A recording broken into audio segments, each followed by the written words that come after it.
Hi, everyone. So I want to go over some of the terminology related to a Greek temple, and I'm showing you here the Temple of Hera 1. This is, of course, our great archaic temple. This is not what the temple would have looked like in antiquity, right? We're looking at these temples in various states of ruin.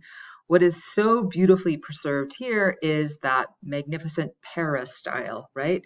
That row of columns all the way around the exterior of a temple. When you see this peristyle, this means that this is a peripteral temple, right? A peripteral temple has the row of columns all the way around, like we see here. This is an archaic temple. It's one of the largest temples. As the Greeks evolve, we're going to see the temples become lighter, more elegant in appearance, and they'll also shift the proportions. The proportions here are lucky, easy for us to remember, are 1 to 2. We have 9 columns across the front and 18 columns down the side in a nice 1 to 2 ratio.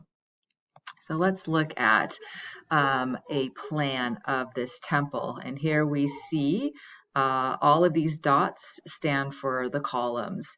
Originally, one would have moved through the peristyle, and there would have been a cella in the center of the building. Now, these buildings primary function was to hold the cult deity, the large statue in the center, and then also as kind of a holding or deposit, safe deposit, if you will, all of the offerings made to the deity. And here we see, I want you to recall that symmetry was all important to the ancient Greeks.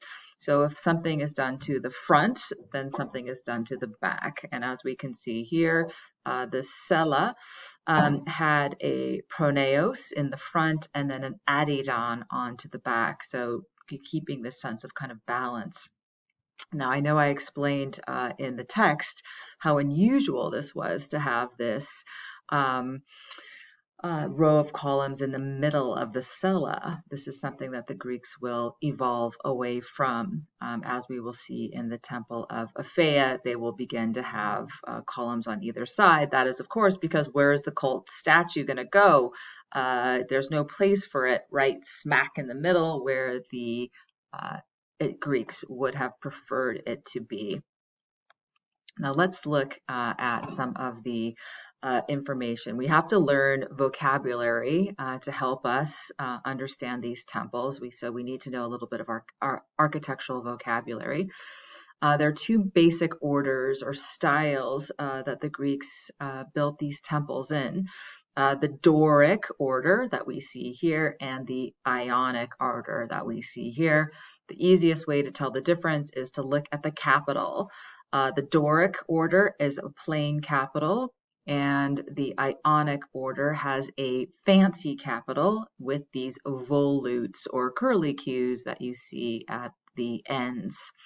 So if we look to the Temple of Hera 1, we can see right away that we're looking at a Doric temple. Some of the things I want you to know, I want you to know that the capital, this is the top of the shaft, right? And this is the shaft. This incorporates the column. I also want you to know the stylobate, which is the base of a temple. This is important as well.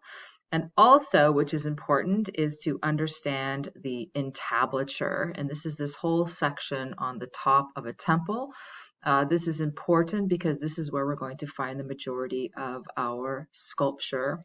Okay.